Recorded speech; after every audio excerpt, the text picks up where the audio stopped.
ក្នុងបន្ទប់តូចនេះ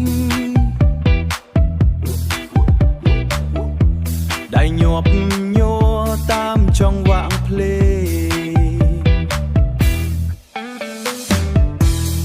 បេះដូងលោតតាមសាយ៉មិនបាច់គិតច្រើនគ្រាន់តែរ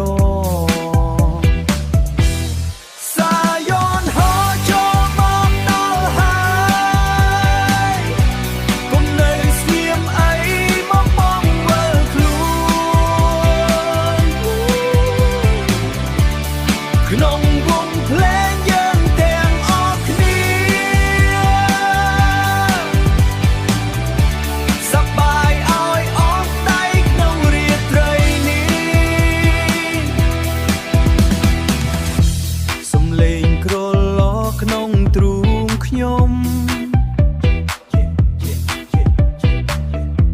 រំញ័រដល់ដីដែលយើងឈរ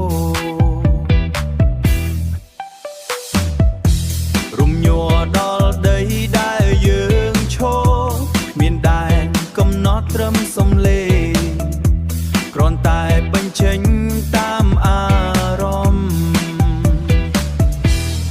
សាយ៉នហោចូលមកដល់ហើយ